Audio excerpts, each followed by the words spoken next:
go. And Heather I behind am. I'm having technical difficulties getting up the transcription program, so we'll just kind of run with it. Okay, do you want to give a few minutes or you feel like we should just go? They put in new computers here at City Council chambers and they no longer have any shortcuts, so this is not a good thing. So let's proceed. Okay, yeah. Sounds like a longer term problem. On the YouTube stream for the meeting. So whenever you're ready, we're good to go. Okay, thank you. Great, well, welcome everybody to the September 15th meeting of the Missoula Consolidated Planning Board. All the meeting body members are attending tonight virtually, so we'll be conducting our meeting as we have for the past few months here. For people that will be calling in tonight, we'll be doing things a little differently. You'll call in via our phone line, just like a radio show. And when the time comes, we'll put the phone numbers and the meeting ID on the screen and give instructions for people to give public comment tonight. We'll also be waiting at each time about 5 minutes to give people time to call in, because there is still a 30-second delay roughly between the YouTube video stream that most people observe the meeting through and this Zoom conference system. So let's get started here. Can we have a roll call of members, please?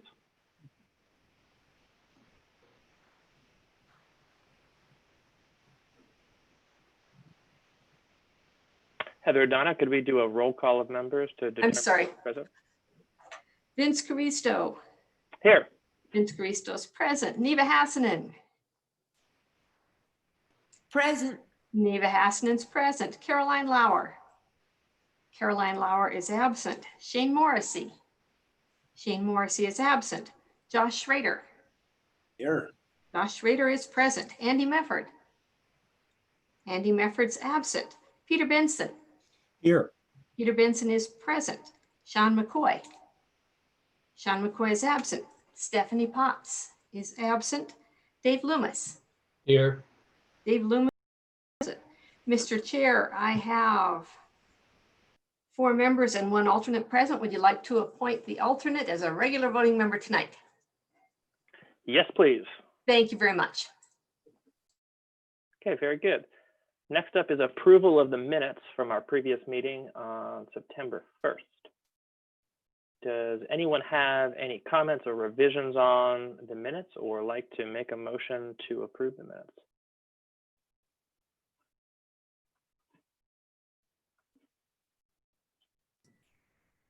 I'll move to approve the minutes. I'll second. Okay, thank you. We have a motion and a second. All in favor, please say aye. Aye. Aye. All opposed, same sign. Okay, minutes are passed. Next up, public comment on items that are not on tonight's agenda. So at this time, if there's anybody viewing or listening in who would like to make a comment to the planning board on an item that's not on tonight's agenda, the phone number and instructions are shown on the screen right here. For those of you who are listening and not viewing, the phone number to call in is 1-253-215-8782, or toll free. Another number is 1-877-853-5257. And the meeting ID for all numbers is 960-049-3694. Now, when you call, you'll be placed in a virtual meeting room and admitted in the order that were received. Please mute your TV or your device that you're watching the meeting on. Otherwise, we'll have a really bad echo and won't be able to hear your comment. Great, and so when it's your time to talk, staff will identify you on the phone by your phone number and invite you to speak. And please give your name before you give your comments, and we'll be observing a 3-minute limit tonight. So with that, I will mute myself and we will give a few minutes for people to call in.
Okay, Heather or Donna, is there anyone in the waiting room right now that seems poised to speak? There are not. We don't have any public in the meeting at the moment. Very good. Well, we will close this portion of the meeting and move on to the next item, which is staff announcements. So we have two announcements tonight from staff. Just one, 5.1 is a follow-up of a rezoning that we heard at the planning board recently at 508 South 3rd Street West. It was approved by City Council, and we received a memo from staff sort of outlining that process. And the second one, item 5.2, is looking forward to the Mullen Area Master Plan and Zoning Code, which we will be hearing an update from staff on at the September 29th meeting. And they just included the draft documents for us to review. There's a lot of documents to review, so if you have a chance to read that through those, as well as check out the follow-up of the rezone, please do. Vince? Yes. Question, you just said that the Mullet area plan was going to be an update on the next meeting? I thought we were going to be moving it or looking at it or having a public hearing. Yeah, I think we are having a public hearing on the Okay. document to recommend to council. Yeah. Okay, not just an update. No, it would be a little bit more, I suppose. Yeah, Yeah. good, because I mean, that'd be great. Thank you. Great. Okay, next items are the public hearings for tonight. We have one. Item 6.1 is the Remington Flats subdivision and rezoning. Similar process to what we've seen recently at Heron's Landing. And Dave DeGrandpré from the city will be presenting. So Dave, if you want to take it away, please do. Okay, just setting up my screen to share right now. All right, good evening, board members. My name is Dave DeGrandpré with the City of Missoula Development Services, and here to talk with you tonight about the Remington Flats rezoning and major subdivision proposal.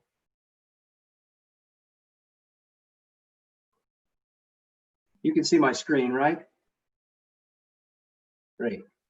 Okay. The property is located in the Mullen Master Plan area. It's just over 20 acres in size, north of the existing 44 ranch subdivision. The property has historically been agricultural land used for cattle growing and hay growing as well. Along the west side of the boundary is what's shown on some maps as Chuckwagon Drive. That's how we'll refer to it tonight. And it's also referred to as Roundup Drive on some maps. That's a planned collector roadway. To the north of the property is agricultural land. To the west is airport-owned land. It's kind of a buffer area for the airport. And to the east is agricultural land as well. That is currently we have a subdivision application and we're reviewing it. We're in the early stages of it right now, and the subdivider hopes to develop it into mixed use and apartment type lots. This is a picture from the growth policy map, the 2035 Our Missoula growth policy. You can see the subject property in the middle of it. So there are different surrounding land uses. Well, the property itself, the growth policy designation is residential medium density with a range of 3 to 11 dwelling units per acre. To the immediate north of that in the orange shade is a neighborhood commercial mixed use type area. You can see that there's a kind of a rust colored part circle. That's supposed to be a node where commercial and mixed use development occurs. And to the west and up to the north, that blue gray color is all, that's all airport owned land. It's a kind of a public and quasi public area. And then just to the east of that, that purple shade is a light industrial. So mix of land uses are planned for this area in the city's growth policy. You can also see that green hatching, kind of the northeast southwest running lines. That indicates an agricultural, potential urban agricultural area. And looking at the growth policy, I puzzled on that a little bit, trying to figure out what that means, what it signifies. And it doesn't seem to carry a lot of weight based on the growth policy text, but it's to indicate that there are good soils in the area. There are, just like the Heron's Landing subdivision and rezoning that we looked at not long ago, there are some moving parts, 5 of them, in fact, in this project.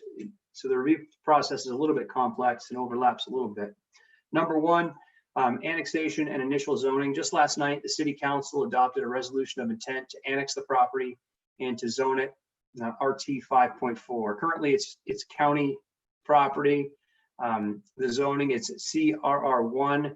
That's a rural scale, kind of 1 acre per lot, single unit residential, basically wells and septics for lots. That's the current zoning. But again, the city's plan to have a more dense urban development pattern in this area. So what we're focusing on tonight are highlighted there in blue text. And so there are 3 pieces for us to consider. 1, to add the Remington Flats Neighborhood Character Overlay District to Title 20. That's a newly proposed neighborhood character district. 2, apply the neighborhood character overlay district to this subject property.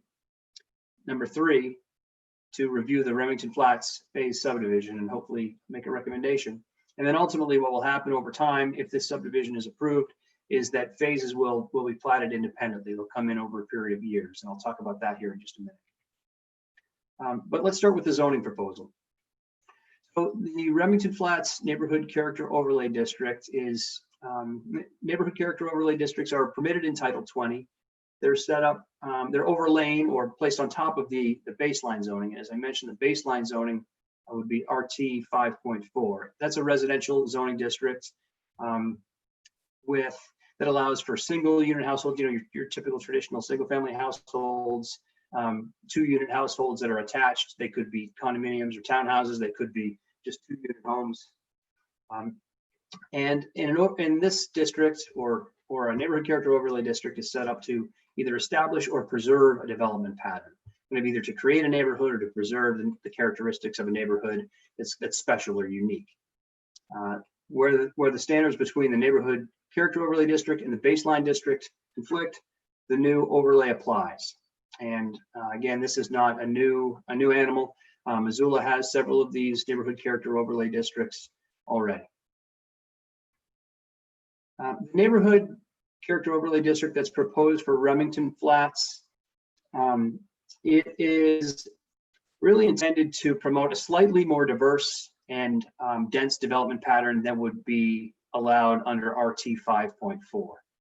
It doesn't propose to, RT 5.4 is a pretty strictly residential district. There are some mixed uses that are allowed, but generally supportive of residences. Things like having a daycare or a preschool, things like that would be allowed in the RT 5.4 district.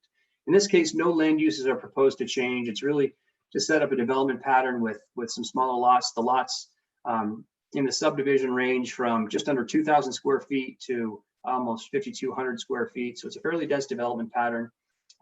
The RT 5.4, as it sets right now, allows up to 2 units to be attached.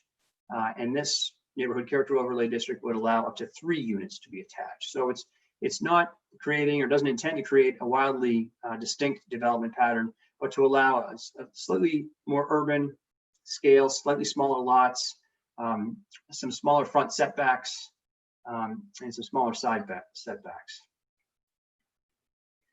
So you're all familiar, I know, with the review criteria for zoning. I'll go into them just in brief. Your staff report lays them out, I think, in more detail, and so I guess in the interest of time, I'd be happy to address them in greater detail if you'd like, but I think we'll start with kind of an overview. But with a neighborhood character overlay district, there are 2 criteria. The first 2 here are distinct from your typical zoning amendment criteria in state law. So would this overlay have characteristics? Does it have characteristics that would create an identifiable setting, character, and association? Talked about that a little bit. I think given the slightly more dense development pattern that's proposed, I think it would, and mix of lots, it would create a more dense development pattern, a bit of a neighborhood, but I also think it would blend in, pretty seamlessly with what's happening in the neighborhood to the south. The south is the 44 Ranch subdivision. The lots are a little bit bigger, but it's still quite similar, at least in my opinion, similar development pattern.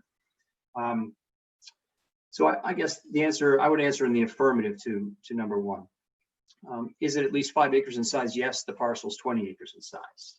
With regard to growth policy compliance, as we've discussed over the past couple of months, there are lots of ways to look at the growth policy.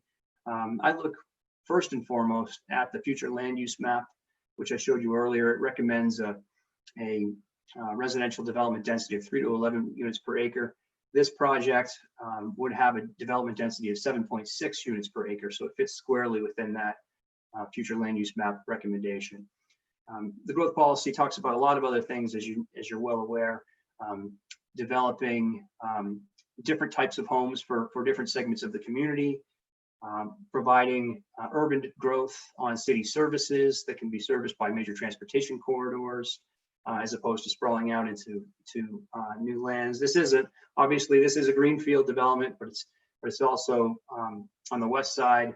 There's an urban collector planned 650 feet to the east is George Elmer Drive, an urban collector as well. So I think it meets many of the growth policies, goals, objectives, etc. And then other elements I'll go into a little bit more later. Secure safety from fire and other dangers, public health, safety, and welfare.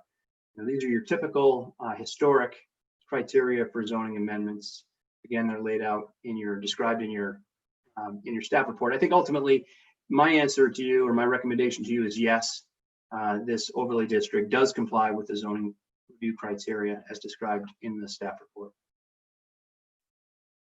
And then moving on to the subdivision. The Remington Flats subdivision is proposed to include 152 lots.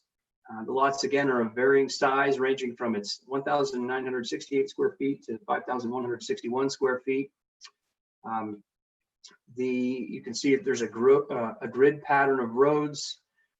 3 roads would connect to existing roads. On the west side, you've got Chuckwagon Drive. Again, that's a planned collector.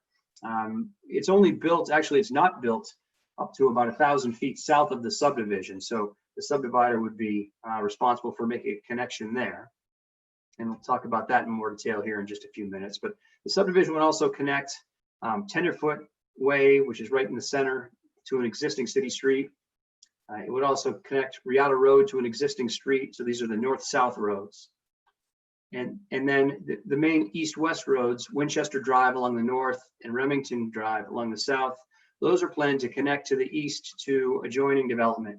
Now, again, we have a development application that's been submitted that they've coordinated with 406 Engineering and the property owner here in order to make a connection. So you can see it's urban scale. There are a few things that stand out in my mind in the 44 Ranch and other developments. Traditional neighborhood type development, alleys are often used. Here you've got an alleyway proposed on the far western north-south block, and there's an alley already on the backside of these lots here. So it's proposed to continue. That pattern is proposed to continue on the southeast as well. But otherwise, the lots would front on the street. We have development services talk to the developer and the developer's agents about the layout. The developer indicated that consumers tend to prefer kind of the front-loaded front access as opposed to alley access. The subdivider's representatives may want to talk about that in a few minutes. And so, that's the design they came up with. All the streets are lined with boulevards and sidewalks along every street frontage. One of the issues that we discussed in detail also was parking. The lots are relatively small. And so would there be enough parking to support the zoning requires 2 off-street parking spaces per unit or per lot. And so the developer looked closely at that. And yes, indeed, there's over 2 parking spaces per lot available, and then also on-street parking as well. You may have noticed in the staff report there was comment from the police department suggesting that parking here may become an issue over time, just because of the limited lot sizes and reliance that we have on automobiles. And so that's described in your staff report. The project, as I mentioned, is a phased plan is to phase it in over time. And so what you have here is the developer's phasing plan. And the phasing plan shows 7 different phases. The phases range in lots, number of lots, I think from a low of I think phase 6 in light blue in the northeast corner has 17 lots. I think the maximum is 27. That'd be phase 1 down toward the bottom in pink. So phases to be developed, about 1 per year is the anticipated plan right now. The way Montana law is written, phasing plans can change. The developer has the option of coming in and asking to change a phasing plan if market conditions are different or just things come up over time, but that has to be reviewed and approved by city council. So, but there is an option for that. So I just want to point out a little bit about the phasing sequence. So you can see in the southwest corner is this extension of Chuckwagon Drive. And so the plan is to put down the base materials. I mentioned that it's about 1,000 feet short of this property right now, coming up from the south. So the plan is to put down the base material at the outset, so that construction traffic could use that road to develop phase 1. And phase 1 is shown here in pink along the southern boundary. And so the idea behind that is construction traffic could use that road as opposed to going through the nice, relatively new city streets here. And then the phasing is planned to go essentially from east to west. And that way, the construction traffic could move along and not impact the already developed properties that are there. And again, Winchester Drive here is proposed to be expanded to the east, Remington as well. So that'll connect to, if everything goes as planned, to George Elmer, which is another main urban collector. I mentioned this is just a quick illustration of a brief landscape plan. Essentially, just shows street trees and turf along the boulevard sidewalks. This is kind of it's a preliminary iteration. What would happen is if this subdivision is approved, there has to be a review and approval process by the city Parks and Rec department. But I just wanted to show you this illustration to show the intent of the developer to landscape these areas. One of the things that came up during the, I showed earlier that this property is located near the airport. And when we were reviewing this project, we send out requests for comments from different agencies, the airport being one of them. And the airport, to my surprise, came out in opposition to this project, which I thought was interesting because, the growth policy calls for this area to be developed in lots of different ways. And the 44 Ranch to the immediate south, has been developed. And so what you can see here is the subject property outlined in red.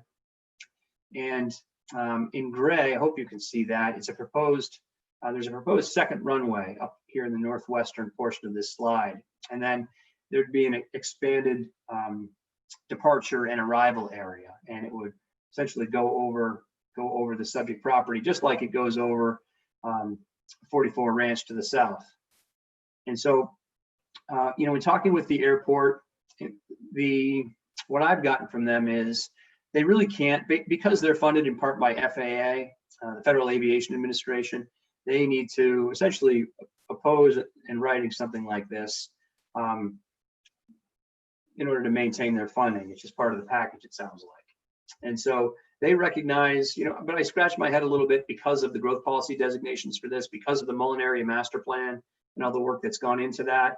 It sounded like and this was several months ago, probably in April, that I talked with folks at the airport. They were just maybe hadn't been as involved in the planning processes as they wanted, or as maybe they should have been. I did speak with Tom Zavitz today, and he said they've been in touch with the airport, I think several times now, and have come up with a compromise. He essentially told me they're never going to support development in this area just because they kind of can't, but they've come up with a bit of a compromise to move along development in this area that can meet everyone's needs. So you probably saw in the staff report in addressing this, there are a couple of recommendations that there be a statement on the plat notifying lot purchasers of the potential extended arrival and departure area, potential for noise and things like that. That also be placed in the covenants, and that there be an abrogation easement. What that is an easement that the subdivider would grant to the airport, essentially saying you can fly over us, and we won't build structures or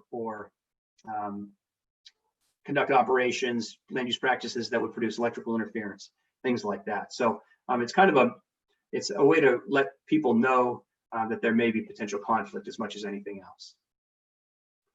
Subdivisions, of course, have to be reviewed under certain criteria, just like zoning changes. And I'll go through these just briefly. Their impacts on agriculture and agricultural water user facilities. The soils here are on this property are identified as prime agricultural soils by the Natural Resources Conservation Service. And so I've wrestled with that a little bit, as I'm sure you all have been as well. But at the end of the day, this property, this area is planned and zoned for residential use. There is a small irrigation ditch segment on the property. There are water rights associated with the property, but they're intended to be severed. And so I don't see really any potential impacts on agricultural water user facilities. In terms of the natural environment, wildlife and wildlife habitat, there really aren't critical, there isn't critical wildlife habitat here. No public lands nearby where shooting might occur, things like that. We were a little bit concerned at the staff level about impacts of stormwater. The way stormwater is to be collected, or it's supposed to be channeled into essentially sumps like much of Missoula. And so we wanted to make sure that those sumps, number one, there was adequate separation between the bottom of the sumps and groundwater, even at a flood stage, even at a significant flood event or rain event. And so we asked the developer to do a study, hire a reputable firm. I think their work indicated that there could be, during a 100-year type flood event, there could be groundwater within about 9 feet of the ground surface. And so the developer has taken the step of putting in the covenants. If not already, it's recommended that there be no basements essentially in the property, that there be slab on grade or crawl spaces to prevent flooding. So essentially, there's no surface water on the property, no wetlands, no significant vegetation. So at the end of the day, impacts to natural environment, wildlife, and wildlife habitat are negligible. In terms of public health and safety, the property or the project would be on city water, city sewer, served by police and fire. There are nearby medical services, no natural hazards, etc. For local services, I talked about access a little bit already. There's a good access pattern and more to come. The internal streets would be built by the subdivider and dedicated to the public. And the subdivider would be required to petition into the Missoula Urban Transportation District to hopefully extend transit over time. Emergency services are available. City parks is one that stands out a little bit. As you probably saw, I sent out some public comments today. Some people have wondered about why there isn't a park in this project. And I looked at the Mullen Area Master Plan, and it actually calls out a pocket park in this area. It's a conceptual plan, but it's noted.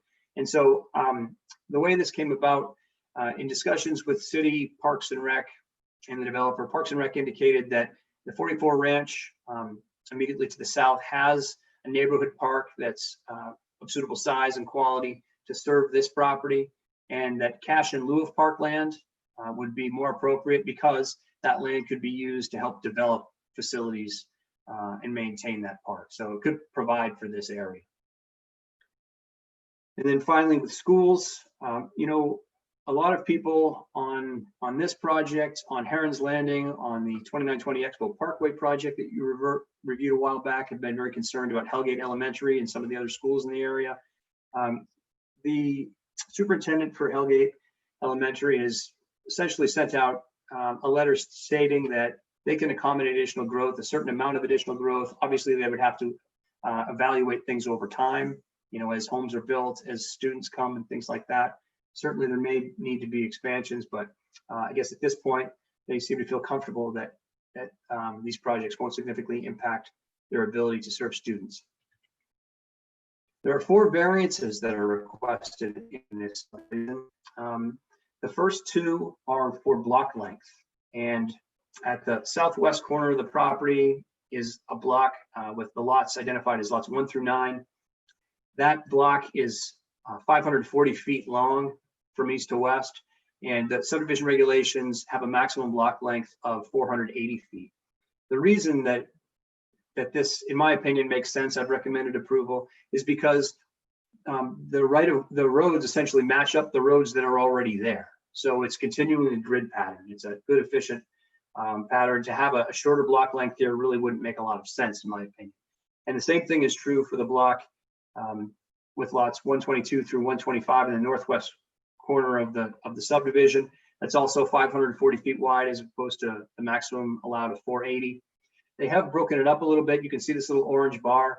That's a 10-foot access easement that's proposed with a 5-foot sidewalk that could connect potentially to future development to the north when and if that occurs. So it's a mitigation that's offered. Frankly, I didn't think they have much choice just because of the existing development pattern and road network that's already there. Variance number 3 is, you may recall from the Heron's Landing project, it's a similar request. The subdivision regulations require certain widths of right-of-way for different types of roads. For a low-density urban local street, the subdivision regulations require 70 feet of right-of-way. The subdivider here is proposing 64, and this is for all of the streets except for Chuckwagon. And what this diagram shows is a road cross-section, and you can see within the top bar here across shows 64-foot right-of-way. Within that are 10-foot drive lanes, 8-foot parking lanes, curb and gutter, 7-foot boulevard, 5-foot sidewalk, and then an extra foot to maintain the sidewalk, to access the sidewalk. So the subdivider here is demonstrating that it fits within 64 feet. Incidentally, in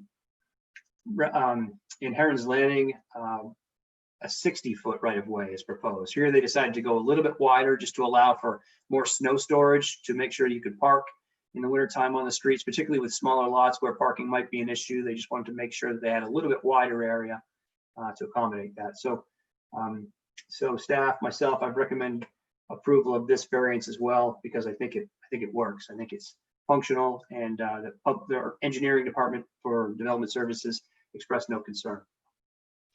And then finally, variance number 4.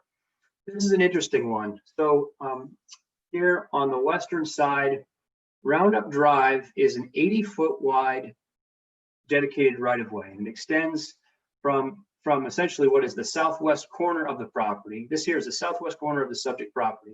It extends all the way down to Mullen.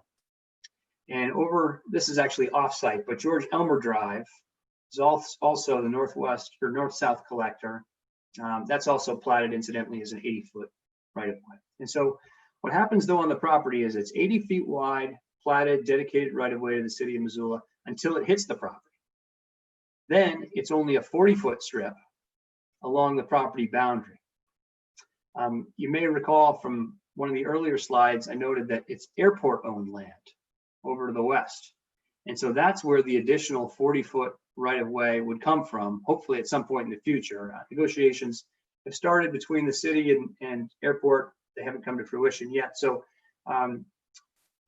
instead of holding up the developer, thinking that this is a long-term type project anyway, we have some time to negotiate with the airport. The developer has requested a variance to have an 40-foot right-of-way instead of an 80-foot right-of-way, and then also to build the street along the west edge of the property to what we call half-street specifications. And so here's the cross-section of that road. Right down the middle here would be the west boundary of the subject property, and then there's 40 feet, the existing right-of-way to the east.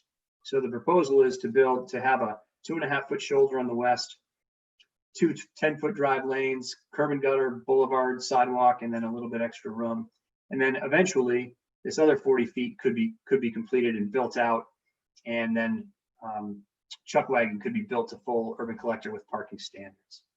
So staff has also recommended approval of that because it would provide, this is essentially the last section that would be built. This is phase 7 where this would come in, and hopefully we'll have the additional right-of-way by the time this comes to fruition.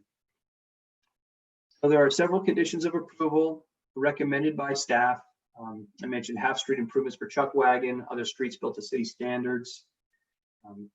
One of the things that's come up when reviewing these subdivisions is there are lots of improvements to the main transportation network that need to be made to the main collectors and the main intersections. For example, Chuckwagon and Mullen Road intersection, also George Elmer and Mullen intersection. And there are different funding sources the city and county are looking at. There's the build grant, of course, that is planned to fund a portion of the improvements. We're also looking at fees from developers to pay a proportional share for improvements. And so that's what this addresses. Other conditions are pretty standard: connect to city water and sewer, cash in lieu of parkland, petition into the Missoula Urban Transportation District, and I mentioned the abrogation easement and airport influence area statement.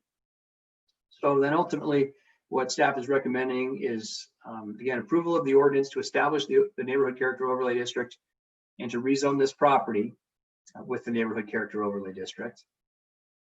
To approve variance requests 1 and 2 to allow blocks to be longer than 480 feet. Approval of a variance to allow the internal roads to be built within 64-foot rights of way instead of 70. Approval of a variance to allow Chuck Wagon Drive to be built as a half-street urban collector within a 40-foot right of way instead of a full street section within a 90-foot right of way.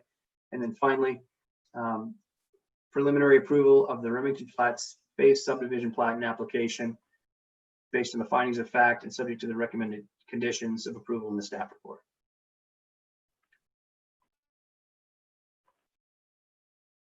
Thank you very much, Dave.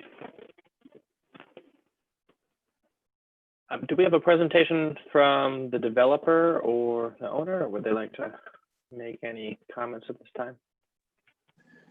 Yeah, this is Brian Throckmorton with 406 Engineering and Sean Amundsen. Yeah, definitely we'd like to just quick, I'll go fast, I'll try not to repeat what Dave did. I know some of ours will have some of that, so I'll kind of skim over it, but just kind of a quick, maybe a little more detail on what Dave had, just so everybody has kind of an idea. Let's see if I can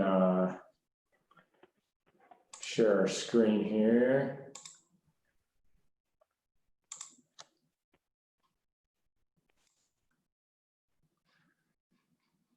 All right, is that working where everybody can? Yep, great. We can see it. Okay, perfect. Okay, so Dave went over location that we have, saying just north of 44 Ranch. Kind of some quick pictures of the current site showing the existing alley. This is looking at. Could you just, I'm sorry, could you guys, let's just state both your names for the record so we can have it for the minutes. Yeah, my name is Brian Throckmorton. My name is Sean Amundsen. Great, thanks. And you're with 406 Engineering? Yep. Okay, thanks. Yep. No, you're good. All right. So current site, just kind of looking out across the field, it's just a hay field. There's not much else out there. It's fairly flat. The old Grant Creek bed does run down it, but once that was diverted, that's dry and is now just used as farming. So this just kind of shows a quick overview of the utilities that are there, that everybody can see that water and sewer are already brought really close to the property line for future development. So this was, planned to grow to the north, even when 44 Ranch was going in, with the way that the utilities were laid out. So growth plan, just like Dave was saying, we were looking with this subdivision to kind of be that transition point between the density of 44 Ranch and the higher density to the north and to the east. So I think we accomplished that fairly well with what we have laid out right now. The zoning that was approved at RT 5.4, just like Dave said, went through a little bit, we are right at about 7.6 lots per acre. So right in the middle of that growth plan. And then the neighborhood character overlay that Dave went over, the main thing that we were looking on some of that is to kind of enhance the buildable area. And then also to maximize some of the parking. We asked a little bit of change to some of the facades within the townhome rules so that the garage can be a little more than 50% of that and have a 2-car garage instead of having to have 1-car garages everywhere. The layout, just like Dave said, 152 lots, ranging from around 2,000 to 5,000 square feet on average for most of the lots, connecting in a grid pattern to the south. This would just be a little bit of some of the example housing that you guys would see in there. Everybody kind of wants that a little bit, but this is similar to the designs that the developer, who is also a builder, has done on a few of their other projects. And that's one thing to touch on a little bit, just so everybody is aware. The developers here, even the investment group, everybody lives within the community. This is not out-of-state money, out-of-town money. They've developed other projects within town. They're also builders, so they're not going to just develop this and then walk away. They really do care and want to create a good environment that they build the houses and then sell them as well. So, you know, they do have a plan, and they want to make sure that everything is quality and done right. And you see that, you know, one thing for making the streets wider, they've had to deal with streets that are too narrow, and snow removal is a problem. So that's one reason why you'll notice the streets are definitely wider on this. So phasing, Dave touched a little on that. I was going to go over a little bit more detail. Phase one, to help alleviate any construction traffic, we are putting the base down and to have all the bigger trucks and construction traffic come in, not through 44 Ranch, but to enter in off of the future Chuckwagon Drive. Residential traffic, when those lots are completed and people are living in them, will, until phase two, exit on Tenderfoot and Riata. But we're hoping that's fairly minimal, and that the reduction in construction traffic will help as well. Once phase two comes along, then Chuckwagon will get paved, the section with the base down. If 44 Ranch gets their phases done first, then it'll obviously just be completed. But if they don't, the plan is to pave and then have residential and all traffic leave along Chuckwagon Drive. As we build from the east to the west, the idea would be to put in the gravel base for going north on Chuckwagon and then along the north side, so the construction traffic isn't driving over the finished product and tearing up the roads and beating up curb and everything else. So that's kind of the plan as we go along, is to build our way out. And this is the idea of a developer who is a builder that's had to deal with roads that are broken down as they're trying to sell houses that they just built, because they have concrete trucks driving over existing asphalt that just can't handle the weight of the trucks. So that's one reason why, instead of saying usually you kind of build and go through what you've already built, this is the idea of once something's built, it doesn't get touched again by construction traffic. And then this would be the completed phases. Just a quick, Dave actually went over this already, so I don't really need to touch on just, you know, what we're looking at for a cross section for each of the roads.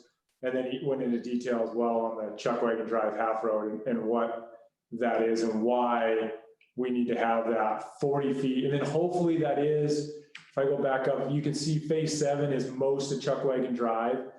That is several years out. So the idea would be that hopefully the other 40 foot is negotiated by then, and you're not doing a half road, you can complete a full road. But for right now, we don't have that 40 feet, so we really can't dedicate or say we're going to commit that right away when it's land that's not, we don't have. So parking, that is an issue, and something that was brought up a bunch because these are close together. So as you guys can see, I think we have, you know, off-street parking of 365 lots, on-street of 160. This is, you know, we looked at what it would take for the lots. I know alley load has become a thing that everybody really wants. The problem with alley load is your setbacks are only 10 feet in the back, so you can't park a car in front of your garage. So it takes away a lot of parking. You have more on-street parking, but you have less off-street parking, where when you have a front load and you're 20 feet back, you can park cars in the garage, or like I do, my garage is used for storage and I park in front of my garage. So same thing, if you have a car that you have storage within your garage, you cannot park in front of your garage, you have to park on the street. And it doesn't help reduce really any parking when you have alley loads for on-street, just because you cannot park in front of your garage. So most of what you see is going to be front load garage, and then that allows for a backyard. The size of our lots, when you put a garage in the back off an alley load, we really lose a backyard. Most people right now would prefer to have a garage in the front and get a backyard versus have a garage in the back and have no backyard. So that is one thing that, you know, the developer has worked with and talked to a lot of the previous projects they've had and clients and potential buyers. And that's something that's really stated, that a backyard is important, and you lose that with an alley load. So that's why you're going to see that we do have some alley loads, just because we don't want anybody backing out of a garage on a collector or Chuckwagon. But everywhere else, we try to keep everything front load for that reason. just that was a snapshot, but a quick, look at, there is a lot of parking, especially along Winchester, Remington Drive. It may not be right in front of your house, but there's a lot that can happen on the north sides of these blocks for extra additional parking. The total parking that we have is, I think, about 545 lots. And when you divide that by, or 545 spaces with on-street and off-street, when you divide that by 152 lots, that gives you about 3.5 parking spaces per house. So I think we've hopefully accomplished enough to really help out, eliminate the parking woes that we've talked about with having the density that we have. Parks, Dave went into a little more of the cash in lieu. This was a discussion that we had. Hopefully with the cash in lieu, this is out of our hands, but the idea would be, and I know in our neighborhood meeting that's been brought up as well, that to make sure that the cash that is paid does go to the 44 Ranch Park to help with maintenance or get some playground equipment or anything like that. So, we looked at the staff report. We definitely agree with most items in the staff report. Item 7, as far as the streetlights on Chuckwagon, we just asked that before we get to the city council meeting, that maybe on a few of these items, we sit down with the planning and go over what they're really foreseeing as far as the streetlight improvement district on that one. Item 9, the Chuckwagon Drive Mullen Road intersection. We've had some discussions, ongoing discussions on this, and this is another one where it would be nice to sit down and kind of iron out what this really does mean for the developer, cost-wise, phasing-wise, when it needs to happen, that kind of stuff. And then item 10 is a big one that has been thrown around that I think it would be nice to get a meeting together with the planning department, with DJNA, with all the developers in the area to really determine what these costs are going to be. Right now within the staff report, that's really open-ended as far as the developers, or there may be some costs just added, but nobody really knows what that means. We also have a hard time understanding what, as far as the condition approval, what we really need to do, if we just need to agree to it or anything like that. So these are the few items that we'd like to have a little more time to talk with planning board on, and then we can kind of move forward from there. So that was fast. Sorry, it was really fast. I didn't want to hit everything, that Dave did into too much detail, but I can definitely take any questions that you guys might have right now and go back over it in more detail if you guys want. No, thank you very much, Brian. That was great. We are actually going to move to public comment before we do questions from planning board members. Okay. So at this time, we're going to open the phone lines and allow anyone from the public who would like to speak on this topic. We'll give you 3 minutes for each person. We should have the phone numbers on the screen here shortly. So to call in, if you're listening, it's 1-253-215-8782, and the meeting ID is 960-049-3694. When you've been admitted to the meeting, please remember to mute your TV or however you're watching the meeting. Otherwise, we will have an echo that will not allow us to hear you talk. And when it's time for you to talk, the staff will identify you by your phone number and invite you to give your comment. And at that time, please identify yourself by name, and you'll have 3 minutes to talk. So at this point, I'll go on mute, and we'll give a few minutes for people to call in.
Okay, it's been quite some time here. Heather or Donna, is there anyone in the waiting room right now or otherwise seemingly poised to speak? There are no members of the public who have called into the meeting.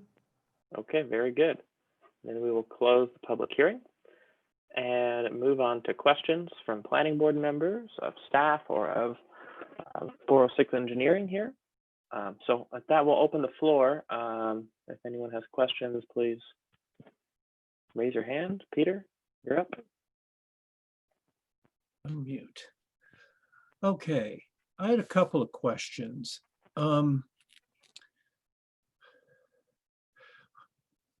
of the things I was curious about was in the annexation conversations for this property.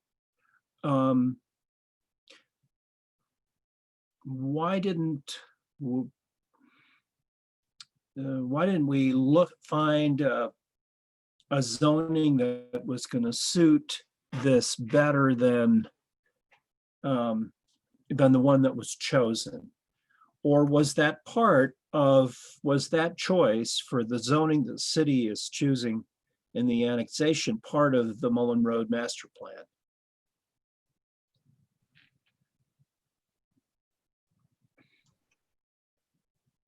I wasn't around. This is David DeGrandpre. I wasn't working for the city of Missoula when the original zoning was chosen. Maybe 406 has a better handle on that than I do. Yeah, Peter, the one, we were trying to hit the middle of the ground with the neighborhood character overlay. If we went the next step down, are you talking about going denser with zoning? Yeah, I guess one of the conversations we've had on the planning board is that overlays were we're concerned about their overuse and the use of overlays after the fact for wealthy communities. That and the whole purpose of what we're trying to do is set some standards that go across the whole city. And so if we keep seeing overlays undermining what zoning programs we have, then why do zoning in the first place? Well, I think the big part of the overlay was to help avoid a PUD. From our standpoint, or at least what we were told by the city, that they would rather do an overlay than a PUD. And the problem with picking the overlays, we had to get a base zoning. If we went down to RT, is it 2.3? Is that what it is? 2.7, then the base that we would have for our density would be over the 11. So we didn't want to go over that. So it was kind of a hard mix. When you're at 5.4, the max you can be is 8. So we wanted to have the density that was right in the middle. And we knew we were probably going to be in that under 8 range anyhow. So if we went over and we put an RT 2.7, then we end up over the 11, and we're not really in that medium density anymore. So I was trying to find you only had 2 to choose from there. And so we just picked that, and then with the overlay instead of doing a PUD.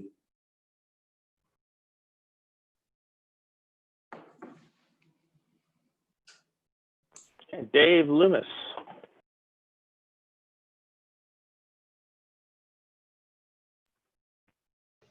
Here we go. There you go. Thank you. Great. So I had some questions I'm hoping the developers and maybe Dave, staff can clarify. When I'm reading this, when I first glance, it looked like, well, this is pretty simple, it's pretty obvious. But when I get into it, here's the questions I'm hoping we can answer. And I'll just put them out now, okay, guys? So there's quite a burden of requirements, I think, of individual future residents, not just ordinary SDIs and things like that. One is the money for future build out, of Chuckwagon. Another is how the owners are supposed to consult the airport authority in the future and be aware of all that. I get that part, but it sounds to me almost like a hold harmless clause where, well, you guys knew better, too bad.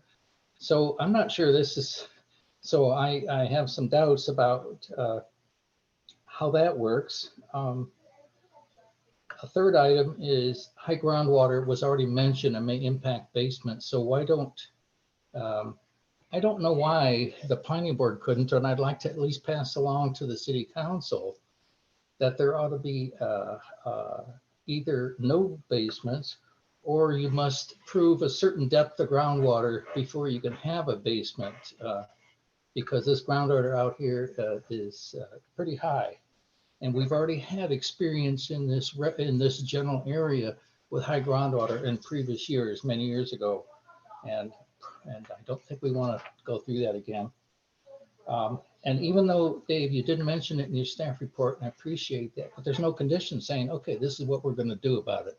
Trying to push forward and setting some conditions. And I think that's, if you could work that out with city council and the developer and be more precise. I didn't see an answer to the question is what I was. And then finally, having to do with all the small lots, which is okay, small lots, smaller houses, and the architectural rendering I saw tells me that the garages, since I only saw one garage door, those would be the tandem, if I'm correct on that. Otherwise, when I did a sketch plan, is to, if you had, say, 3 30-foot lots and each lot has a 20-foot minimum garage door, a double garage door, you know, 2/3 of that, the face of that project in a triplex, or on a triplex could be, you know, 2/3 of it is just garage doors, and that goes against what the city was trying to say in the original design guidelines, and about rear loading, and if you're not rear loading, how to reduce that. And I appreciate the one block that does have rear loading garages. I think that's the way to go. So though this is, I think it's getting ahead of the Mullen area master plan. It's setting precedent, and I'm not really comfortable with. And I'm going to put that out there for the planning board, and maybe developer and Dave, you can help out as we go forward. Thank you.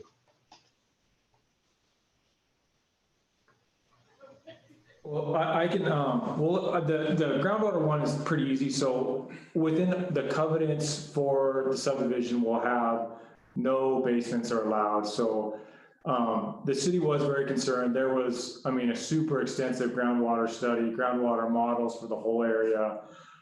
Test pits were dug. So that was looked at very extensively. I think that one condition that we had, or we've agreed to, I don't know if it was in the staff report, but that will be on the plat, that no basements are allowed. It is in the covenants. So there will be multiple places that you cannot have a full basement, a crawl space or slab on grade, so that there is no issues with flooding, and it's just not a thing that's brought up.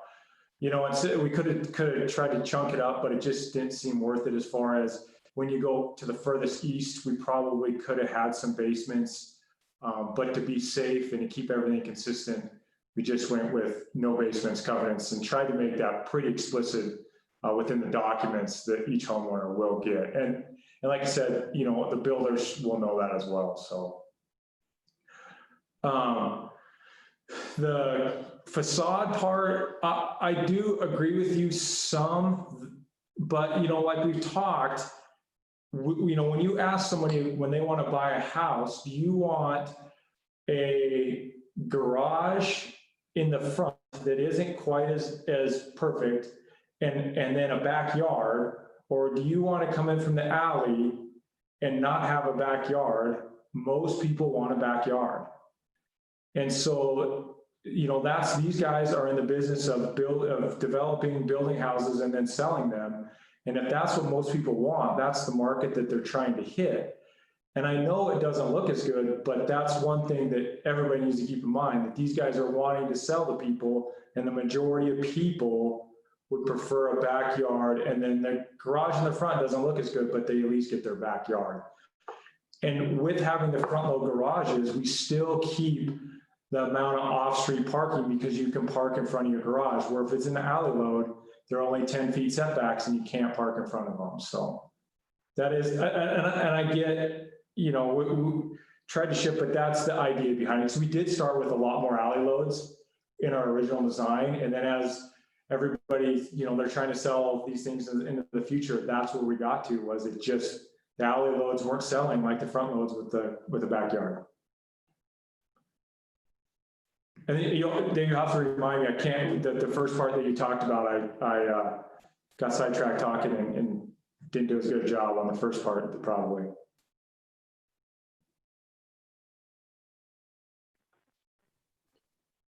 Vince, Dave, could do you I- want to add anything to the questions from Dave Loomis? The only other thing I might add is just about, the airport and coordination there.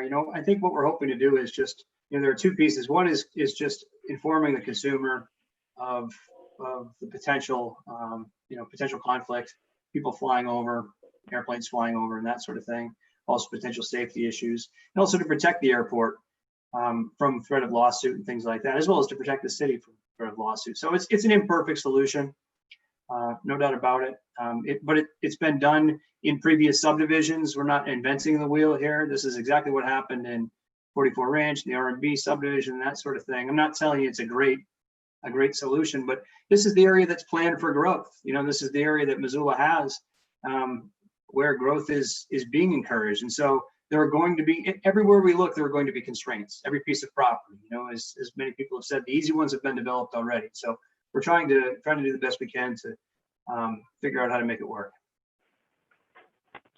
Eva, I know you've got some questions here, but I wanted to follow up Yep, that's this fine. parking thing while we're on the topic. Yeah, mine were I had a on. question about the rear setbacks, and it was interesting to me to hear from Brian that the rear setback was one of the things that makes the alley-facing garages impractical. And I was curious to hear either from both of you, but particularly from Dave, about what the purpose and intent of the rear setback is. I mean, I happen to live in a neighborhood that apparently didn't have any rear setbacks back in the day, and homes are desirable, things work, people seem to like living there.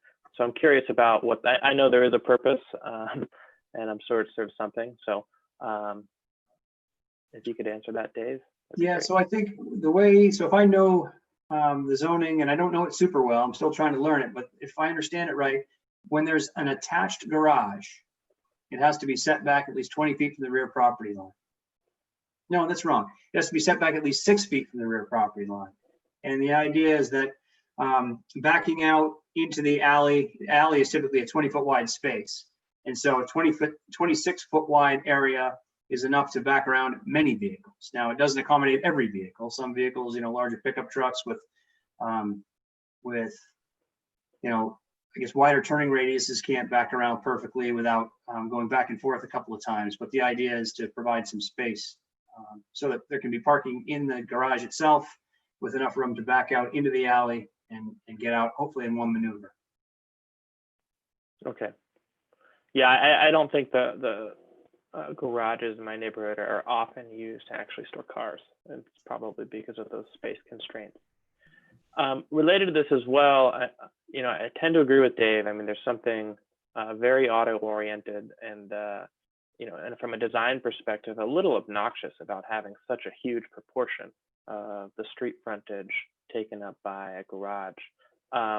Great, I understand, it's this tension if this is what, consumers want. It's nice to have an attached garage that you don't have to walk outside to access your car. But I'm curious, Dave, I mean, this might be a little jump in the gun since it's just a rezoning and a subdivision, but the image that we saw showed the garage, the front page, the garage is the closest portion of the building to the street. So it's, very much, it's not just the greatest proportion of width, but it's the nearest thing to the street. It's the most prominent aspect of the building. Is that something that is allowed in zoning? I've seen it in a few cases around town here. Vince, I will say, so those were just examples of previous stuff that they had done around town. That's not a rendering of anything planned for out there. I just wanted to give, an example of what the builder has built. I think those are from the Aspens TED that was done in town. So just kind of quick on that. Ours actually will have, the garage will need to be further back from the front of the house, because in our neighborhood character overlay, the house itself, we're asking for a 10-foot setback, but 20 on the garage. So the most forward-facing would be the house for sure within this, the way the character overlay would work. Okay, great. Thanks for that, Brian. Yeah. I mean, the reason I bring it up is this neighborhood in particular, and I think we'll hear more about it in a couple weeks, is one where, you know, if everyone in this neighborhood drives to downtown Missoula to go to work, it's not going to work. It's just not going to work. So we've got to think creatively about how design decisions and the zoning code affect things like this, people's decisions on how to travel. Neva, you have some questions? Yeah, actually, my concerns follow right up on that. Overall, I support the project. I like its density compared to the one we approved a couple of weeks ago. This is denser, and density means transit, just what you said, Vince, you know better than I do. So my one concern in hearing the presentation is about the sort of car orientation of this, because part of what we're trying to get away from in the Mullen plan, as Vince said really well, is this emphasis on the car. So my question for 406 and others is, how will people access bike transit from this subdivision, and or hopefully, eventually Mountain Line?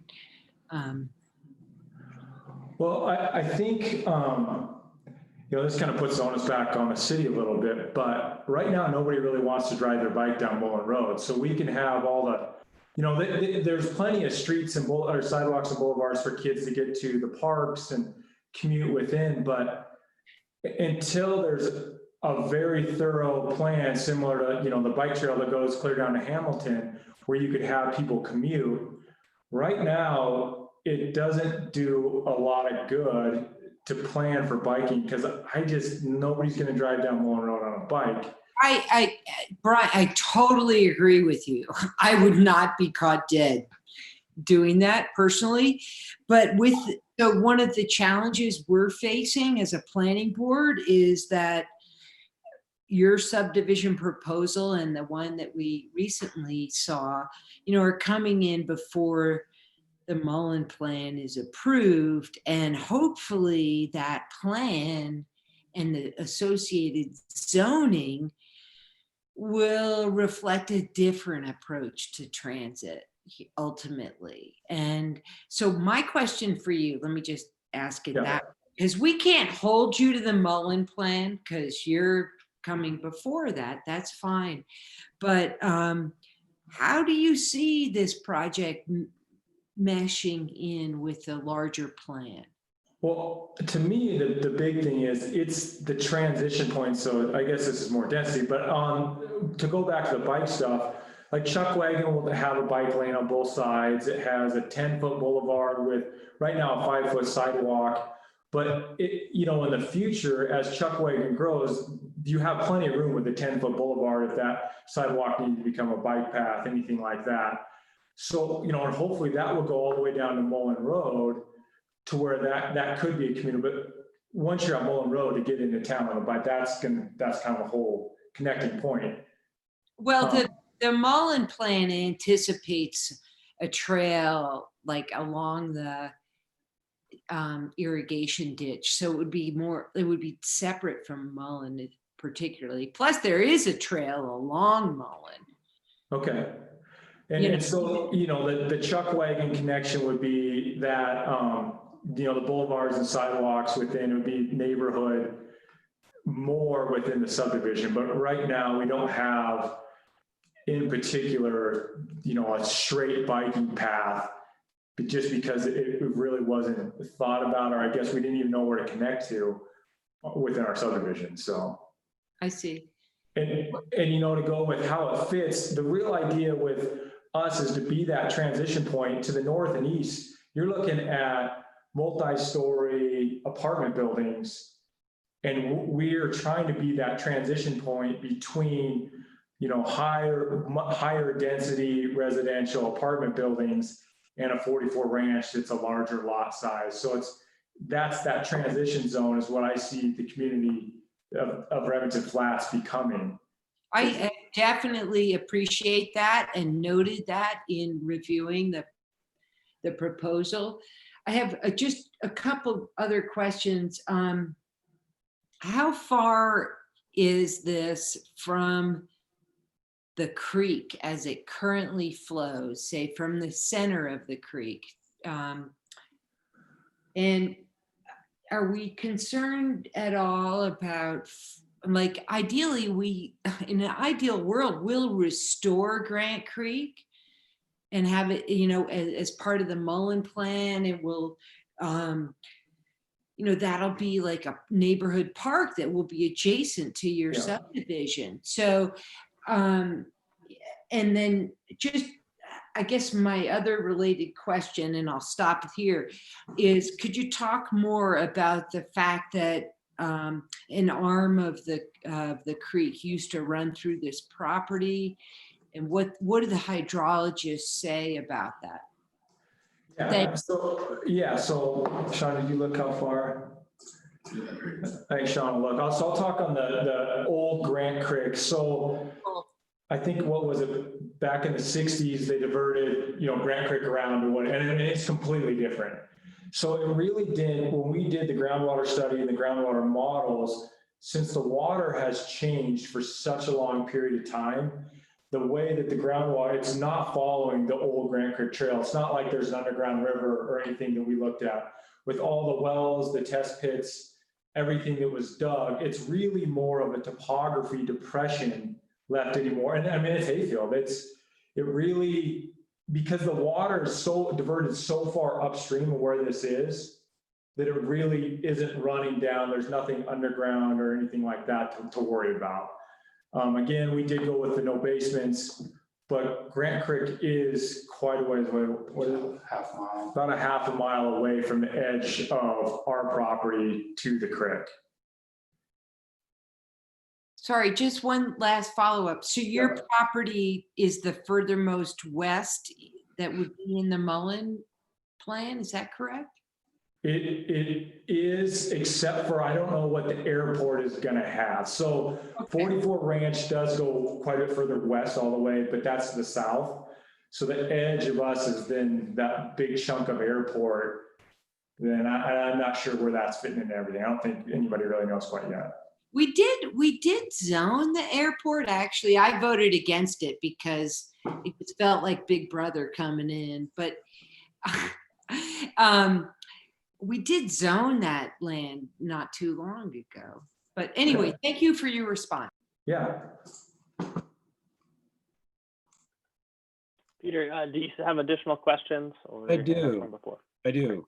I'm kind of torn in a bigger way this time. Because of the use of overlay, because the intent was to make a density that would our original plan and zoning was for a particular density there. I read through the stuff that people have been talking about and the fact that traffic is going to be horrible on Mullen Road before Wagon Road is built. And I also understand, if I remember correctly from the Parks and Rec director, I believe she said that money could not be allocated. Even if the directors want the money to go to a particular park, doesn't that money just go to the main pot? I could be wrong on that. No, you're right, actually. Good point. So there are lots of, part of me would like to say no, that I recommend that we do not do this. We let the Mullen Plan come through and ask the developers to come back once the Mullen Plan is law. But I do agree that Missoula needs, moderate density housing. and this is where we can build it. So I'm torn. I guess, yeah. I'm inclined, I think, to support it. I would encourage the developer to maybe think about creating a vision for the neighborhood and trying to really craft a real sense of place. When I hear transition and, you know, the pocket parks are pulled out and they say, we're going to use the park that's in 44 Ranch, that makes me feel, I guess, like it's an extension of maybe that community.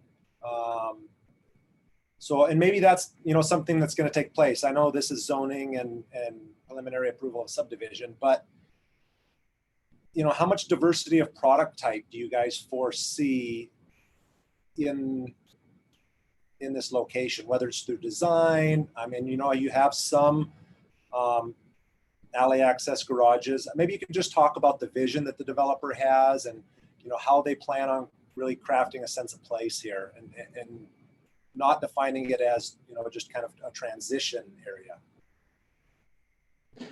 Yeah, and I guess I meant that more like density wise. I mean, and you'll notice there will be definitely diversity to it. There is single family along the southern part, so you're going to see that when you first come in to help. You are going to have, as things go on, the developer's the builder, but they're not cookie cutter. Everything is not going to look exactly the same. They will have customization to everything that they do. They may sell a lot or two, and then somebody comes in with their own plans and builds what they want. It's not like a Pulte Homes in Phoenix, Arizona, where they're going to go in and you get 7 layouts and that's it. And you get to choose your couple finishes and change your colors. That's not the idea. The idea is to stick what's typical in Montana, that everything is custom, and that you have a lot that you buy, and if you want to build on it, as long as it's within the parameters, everything is okay. But that said, with the developer also being a builder and wanting to build a lot of these, there will be certain, you know, floor plans that you'll see more often than not, because that's what they have and everything else. But I mean, they have a lot of floor plans that they're already looking at that would fit well on the lots that they're looking for.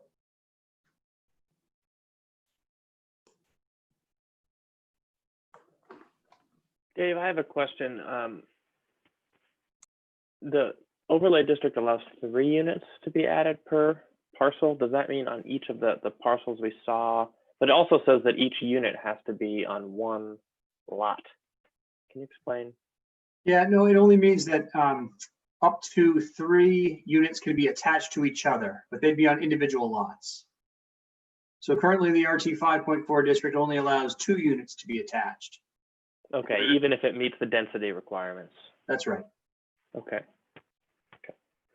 And my final question is, my last question I have is, you know, I saw in the paper today that the county's build grant application to make up the remaining $10 million for the infrastructure build out here that wasn't awarded previously, that it wasn't successful.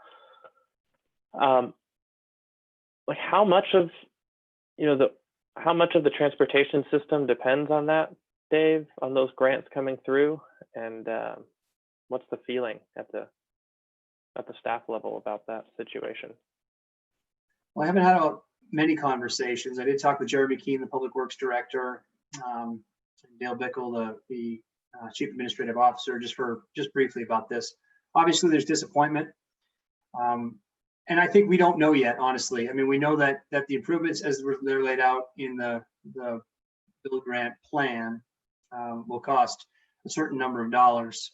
Exactly how we're going to, you know, and there's a certain amount of money that we have in pocket today or that we'll have access to. Exactly how we're going to come up with the remaining dollars, I don't know. It's going to be probably a combination of developer inputs, you know, general fund monies, cobbling together whatever sources we can. It's probably going to stretch things out longer, meaning a longer time period in order to achieve the vision in the build grant and in that grid road plan. So, but it's too early to tell, I guess, at this point. I don't have a great answer for you exactly how the city's going to proceed, how the county's going to proceed. You know, it's too early. I think we're hoping over the next 4 to 6 weeks to have a plan in place. The city has a transportation engineering and planning firm who's going to be looking at this area and potential impact fees and things like that. So, but currently, we don't have it all nailed down.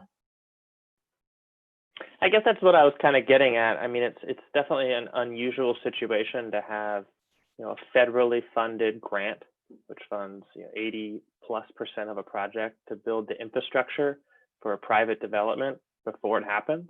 I mean, that's not what happened in Miller Creek or any other development in Missoula. So I'm just wondering if there are things like impact fees and whatnot that we haven't been doing in this area that we otherwise would do if we knew there wasn't going to be federal money to support all the improvements that are needed to support this development. Well, just a brief answer. The city's going to have to do something because there's these improvements. If we're going to encourage growth in this area and growth of the scale that the Mullen Master Plan lays out, we're going to have to work with developers, kind of hand in hand, and it's going to be there's going to have to be a number of different funding sources that come into play. So exactly what that looks like, I'm not sure just yet.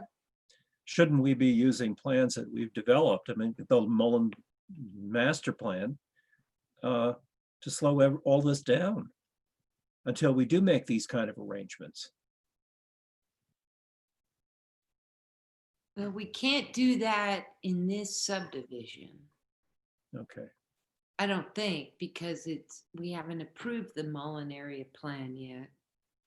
Isn't that? And so, Right. I mean, that's why I find this one really hard, and actually the last one especially hard, because we're being asked to have faith in this process that ultimately we're going to have neighborhood centers that are going to, and we're going to have density enough for transit. We're going to have bike paths and walkable communities.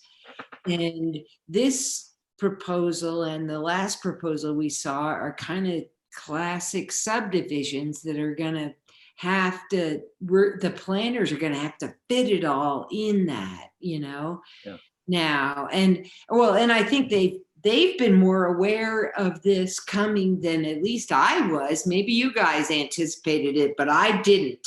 I thought, we were doing this Mullen area plan,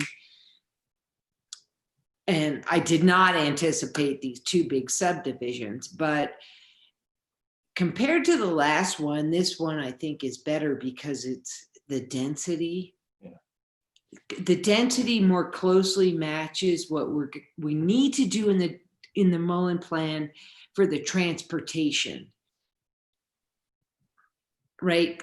Is that, Vince, maybe you could speak to this, like the relationship between the density and the transportation and, public transportation out that way. Yeah, it's a huge connection. I mean, the density of houses as well as commercial activity and retail businesses and the mix of those, that's what supports transit use. And, it costs us the same amount of money at Mountain Line to run a bus down a road that has a high density of people versus a low density. So if we run our buses down streets that have low densities and people need to walk long distances to get to our bus stops, and the amount of people and businesses within a certain radius of each bus stop is very small, then we wind up running extremely costly service that doesn't make sense in the long run when we look at, as an agency, how to spend our dollars to have the most impact and reach the most people. It winds up being extremely costly and inefficient for us, and makes for tough decisions. And we have that situation in Miller Creek right now. So overall, the Mullen Area Master Plan as a whole, I think, really tries to address this and tries to increase the density in the area as a whole to levels that are more akin to the central part of the city, as well as, and this is just as important, concentrating that density along certain corridors. So natural corridors where we can run a bus down. And so we can have bus stops that, where people can access the bus stop and a lot of different destinations within a short walk. So overall, I think, we're supportive of the plan. We will be at Mountain Line meeting with staff in the coming weeks to kind of revise some of the recommendations there. It's, kind of like what Dave said. I mean, it's definitely going to cost a lot of money to run transit service out there. And we don't want to, at Mountain Line, exaggerate people's expectations over what we're going to be able to do, particularly in the early years as this phases in over time. But we are committed to providing at least a 30-minute transit route in the area. And over time, potentially, I think if people would like to see more and we have the money to pay for it, we'd like to do that. We'd like to have a better understanding of the sort of total build out market value in the area so that we can understand in a 20 or 30 year time horizon how much revenue we can expect as a system to pull in from the area, and then how much service that revenue would support. So that's my answer, Neva. Dave. Just a couple of quick comments. First, I just want to remind you, I know you're aware of this, but I just want to remind you that the subdivision application is vested. It was submitted and declared sufficient. Mullen Master Plan has not been, and so it's reviewed under the rules that are in effect today. Mullen Master Plan has not been adopted, so it really can't be used as a basis for conditions for denial and that sort of thing. I understand where you're coming from. And then the other comment I have is just, Neva, you said it takes kind of an element of faith, trust in the process. And I know that, that was one of the issues that you dealt with on the 2920 Expo Parkway, concurrency. Are the services, are the facilities there today in order to support this level of development? And ultimately the answer is no, but, I guess it's really hard to do. It's kind of almost impossible to put, unless you're doing infill development where you already have, right in the center of town, where you already have shops and services and employers and sewer and water and everything else already in transit, et cetera. Unless you're doing infill development, it just takes time, and the demand sometimes comes before the supply. The demand of services like transit will sometimes come before the transit service, or the demand for a grocery store will sometimes come before someone decides to develop a grocery store. So it's not a perfect linear model. It's something that, it's a little more organic than that. So that's just my kind of editorial comment. Sorry. I appreciate. Thanks, Dave. I appreciate that. All right.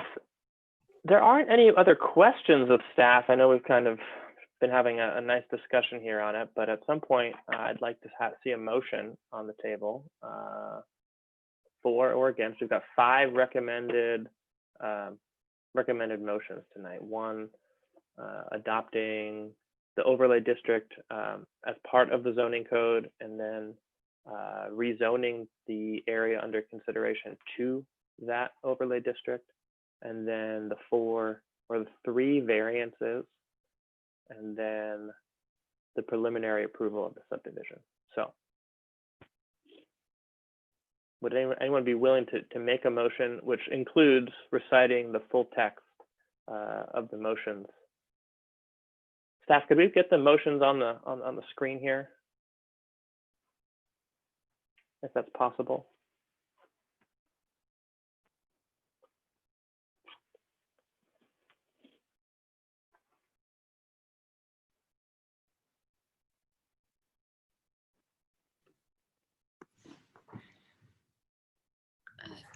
I would be willing to make a motion. Thank you, Neva. And can we do them all at once? Or does anybody want to pull one of them out from the other? Okay. All at once. All right, I move we approve an ordinance to establish Remington Flats Neighborhood Character Overlay District and to rezone tract 9 of COS number 3176 in the northeast quarter of the southwest quarter of section 12 Township 13 North, Range 20 West, from RT 5.4 residential to RT 5.4 wait a minute. Is that right? From RT 5.4 to RT 5.4 with Remington Flats Neighborhood Character Overlay District. And approval of variance requests 1 and 2 to allow the blocks with lots 1 through 9 and 122 to 135 to be longer than 480 feet. And approval of a variance request number 3 to allow Winchester Drive, Browning Road, Tenderfoot Way, Rouger Road, and Riata Road to be built within 64-foot rights of way instead of 70. And approval of variance request number 4 to allow Chuckwagon Drive to be built as a half-street urban collector within a 40-foot right-of-way instead of a full street section within a 90-foot right-of-way. And approval of the Remington Flats Phase Subdivision Plat and application based on the findings of fact and subject to the recommended conditions of approval in the staff report. Excuse me. Thank you, Neva. That was wonderful. Off. Is there a second to those motions?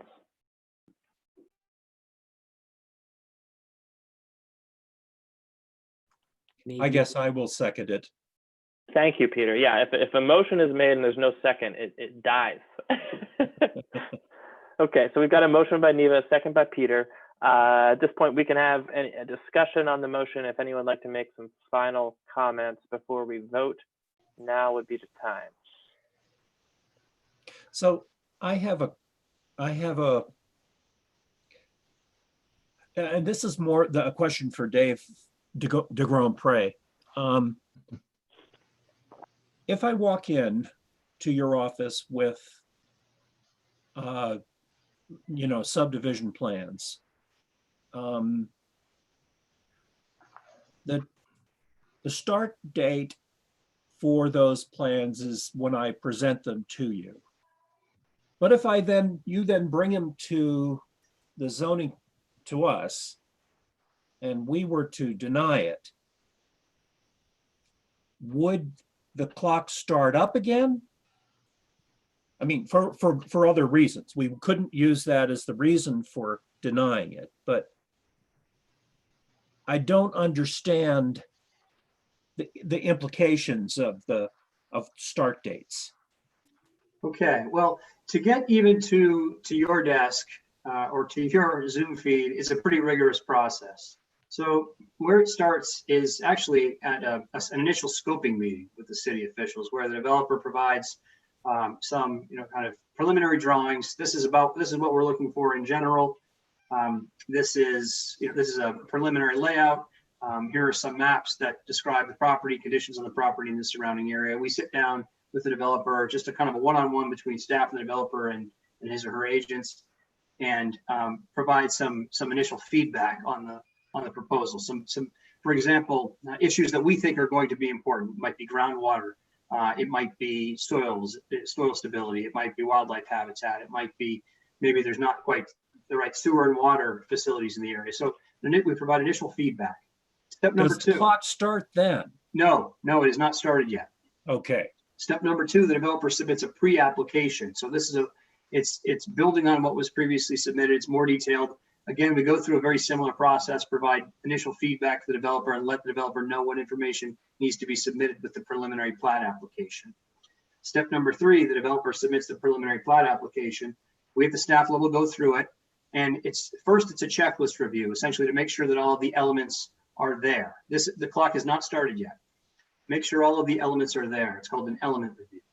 Once we determine all the elements are there, then we do a sufficiency review. And that's when we go through the application with a more fine-toothed comb to determine that the application has a level of detail and supporting documentation that we can evaluate it under the rules that are in effect.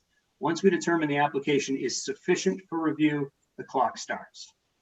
Okay, so here's a question. So Dave, you're doing this with developer A. Meanwhile, Andrew is developing an overlying zoning map. And you, through cross conversations, realize that what you have in front of you is not in line with the map that Andrew is developing. What happens there? Depends at the stage in the process. If we've determined, if it's before sufficiency, and even after sufficiency, we might ask the developer to coordinate with Andrew. But certainly before sufficiency, we would. And we have in this case, there are several developers who want to do projects, as you know, in this area, and we have asked them to coordinate with the city and the county. And also the city and the county has reached out to the developers to try to coordinate plans. Okay. Come up with commonalities. It's not as though these things are happening in isolation down separate tracks. I mean, this is the first time I'm hearing about this. Okay.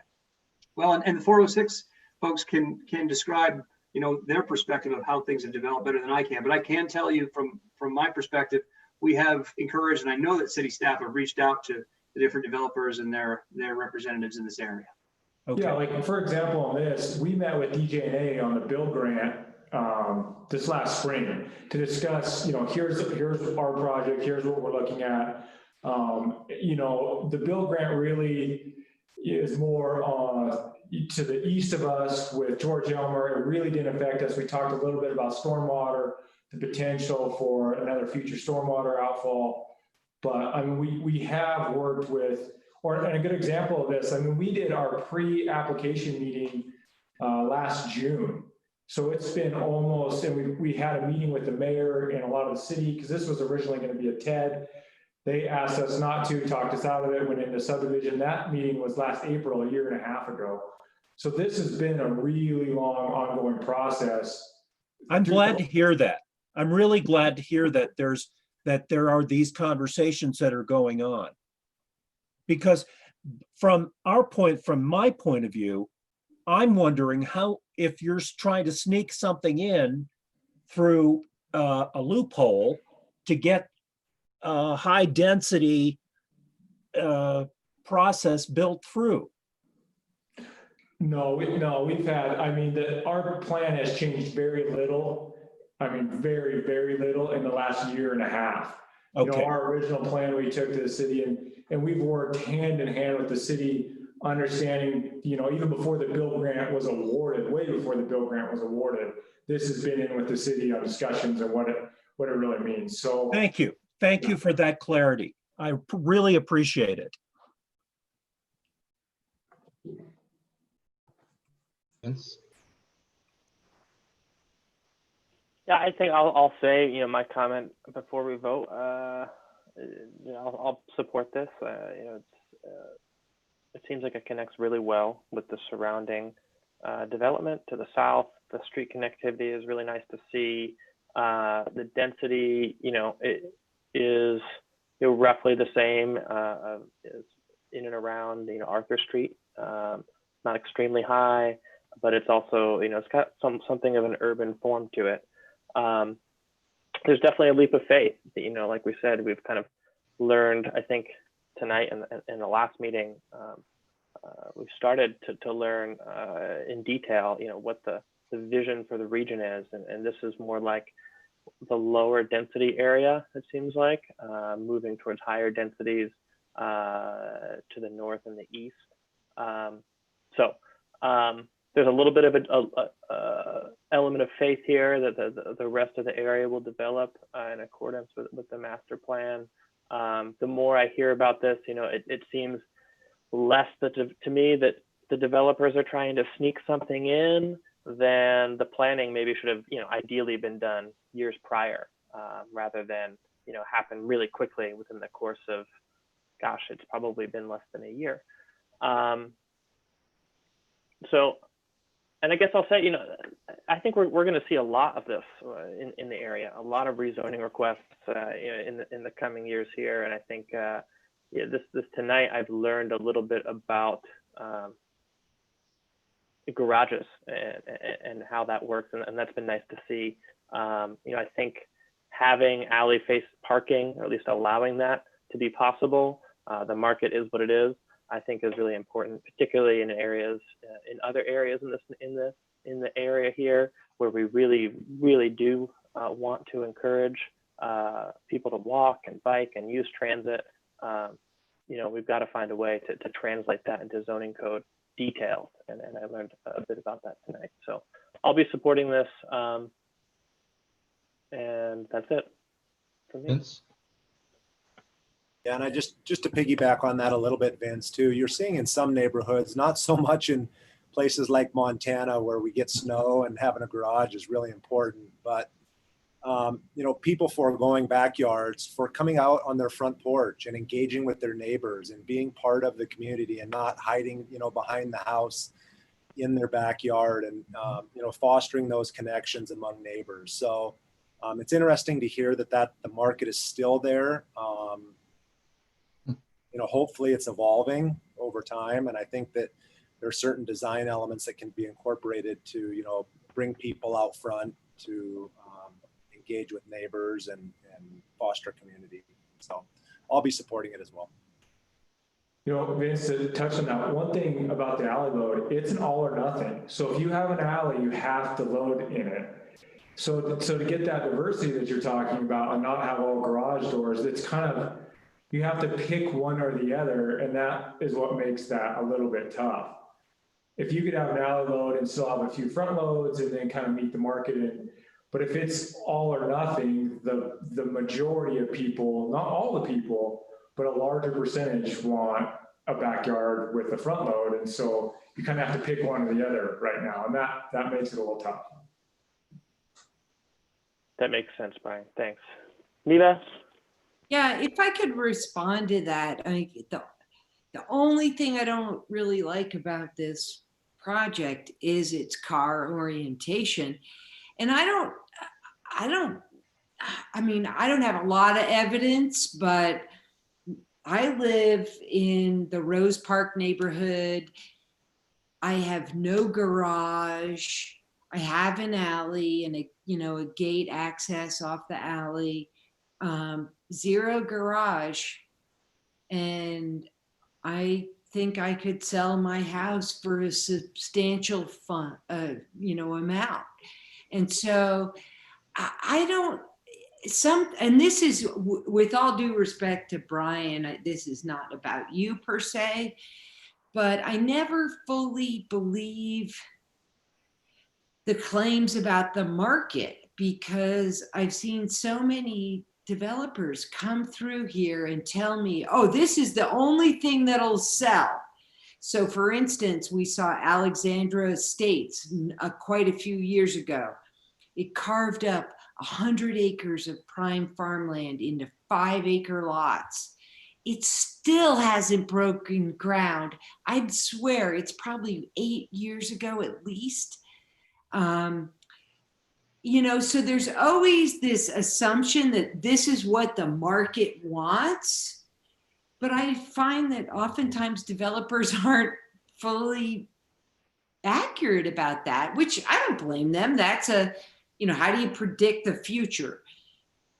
So my one concern about this is it feels like what my friend who's a architect and builder says is carkitecture, right? So when I look at it, it looks like this is all about cars. And to me, that says subdivision, which is what this is, but that's not really what's envisioned for these neighborhoods. I will support it, but I just wanted to kind of get that on the record, because I'm not fully convinced that, the orientation towards cars is really what people want. This is not the 1950s that my parents bought a house in the suburb, during. Okay, enough. But I will support it, but I do have my caveats. Thank you. Vince? Yeah, Dave. So if I could I speak to the motions?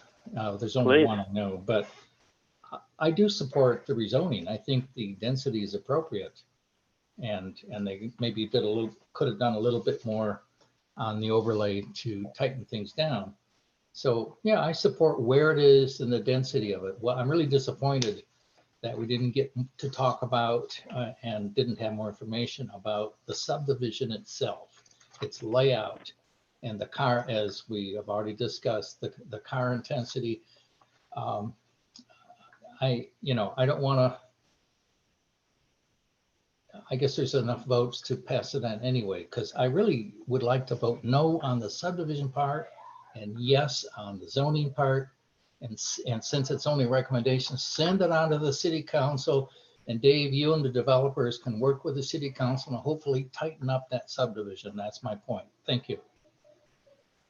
Great. Yeah. I mean, Dave, we can, if that's what you're leaning towards, I think if NEVA would accept a friendly amendment to remove the subdivision motion. Separate the subdivision and the zoning motions. Into two different motions. Yeah. That sounds Great. good. And Peter, I think you seconded that. Is that okay with you as well? Would you second the new motion, new revised Yes, I would. approach? Okay. Hopefully staff can follow along. I trust they will be able to. Okay. Are there any other comments before we call a vote on this? But could you restate, Dave, why you support the rezoning and not the subdivision? Dave Lewis? Sure. I think the density and location is appropriate. I don't think the subdivision is well designed enough to accomplish the objectives of what the city wants. There's two separate things. And that's why I'm separating them out, supporting the rezoning, that yes, that's the right density and the right place, and the subdivision itself needs more work. Can I address that, Vince? Yeah, please. Yeah, because so Dave, I really appreciate your comment. And we have to remind ourselves that with the subdivision, there are specific criteria we need to consider. And those include things like public health and safety, impacts on wildlife, impacts on agricultural land, impacts on agricultural water. So Dave Loomis, you're saying you feel like those review criteria have not been sufficiently met in the subdivision proposal, in which case I actually would agree with you, because I don't, agricultural land loss is not mitigated here at all. I understand the city assumes this is going to be developed, but we haven't passed the Mullen Plan, and for all intents and purposes for this proposal, we should assume it doesn't exist. So Dave Loomis, are you saying that you feel that it doesn't meet the review criteria under state law for subdivisions? Yes, that's what I'm getting to. When the actual subdivision design, it meets, well, and that's where maybe Steph and I would disagree in that sense, that it meets most of the criteria, but not everything. And on that basis, I think you need to deny it until you can say, yes, it meets the criteria. And I'm trying to find in my copy as I'm rifling through it right now, specific findings, because I usually do. And I tried to, highlight those at first. And I did get a good answer from the developers about groundwater and basements, because the question was asked in the staff report, but not answered, but now it's answered for the record. So I appreciate that. And the covenants and restrictions about lot owners and area influence. I guess I'm in the airport influence area way back and finding 23 in that section. I don't think it's, since you asked the specific question, I don't believe that is specifically answered. That's basically couple of things. Yeah, that's a problem. We're gonna figure how to fund the later on in terms of just the subdivision roads, the half road. And it's up to the airport in order to do the other half. I'm uncomfortable with that. I understand where the developer's coming from that. They don't own that half right now. I get that. But this is the city's job to ensure those things. So that's where I'm coming from. So Dave, I guess the one question is, what would you like us to change or do differently? I mean, I understand the architecture and that kind of stuff, but I have a hard time, if we put in ag land and we don't get the density that we want. I mean, so I'm really struggling to find what I would need to change to come back to you guys with if you said no. That's one thing that is, I guess, a little bit of a struggle for me. I guess, to me, yeah, it's the effects on public health and safety, starting with airport influence area. That would be number one. I think that needs to be not just asked, but answered. Well, so that has to be put in there per the airport. So that aggregation easement is existing on every piece of property that's out there, and every piece of title report that anybody buys between 44 Ranch. So that will have to be put in. So that's why it's a condition, because legally every single piece of property will have to have that as part of it, because it already exists. Yeah, I get that. And you know what? I think that's a question, not to you guys, but to the city for not getting that together ahead of time. It's not your fault. You've done your due diligence on that. So I get that part on your part. So my issue has to do with the incomplete parts with the city and airport zone, and then the subdivision design itself about auto-centric. And you can either, go along or not. So I'm putting that out there as to why I'm uncomfortable with the subdivision part of it. Great. Thanks, Dave. Sure. No, that's, I think it's helpful to, I think as Neva and Brian were saying, to give the reasons why we support or don't support something. So that's helpful. And it was, yeah, you're right, Dave. I agree with you. It's a very different thing that we're being asked to do in the rezone versus the subdivision. Okay, are there any other questions or comments from staff? I think I'm ready to call a vote if there are none.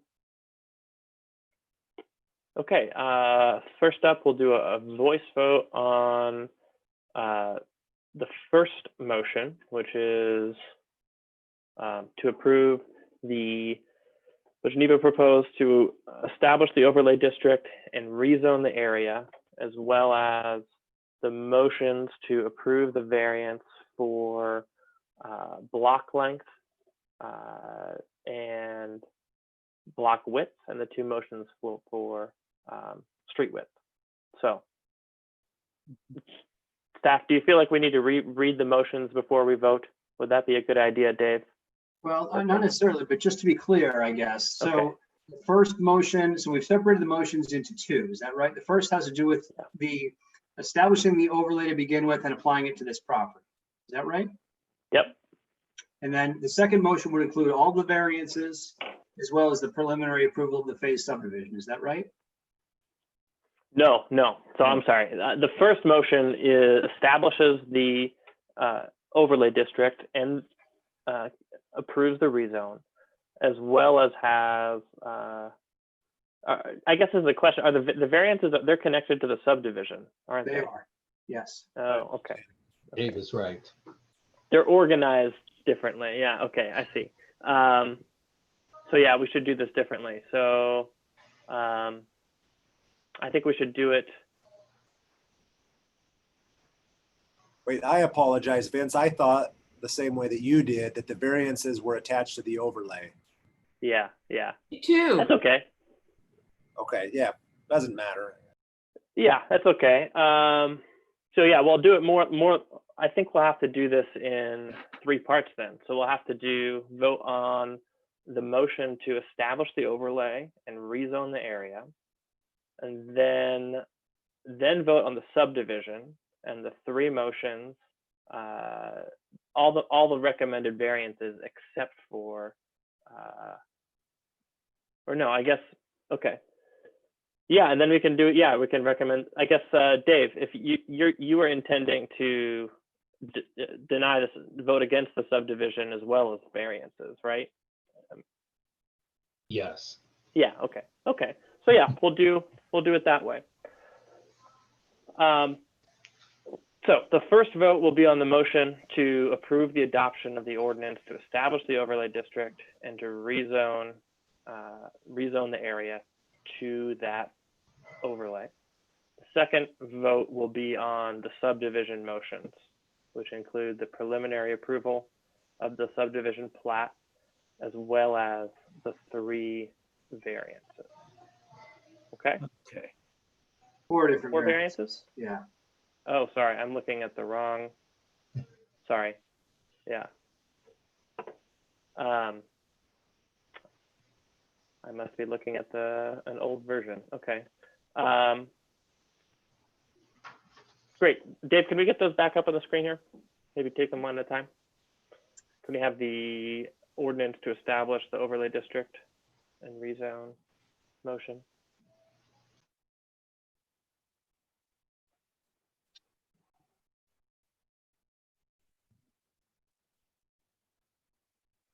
Okay. So first vote is here up on the screen.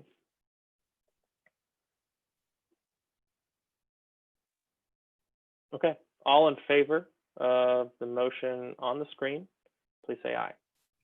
Aye. Aye. Aye. Aye. Okay, the motion passes.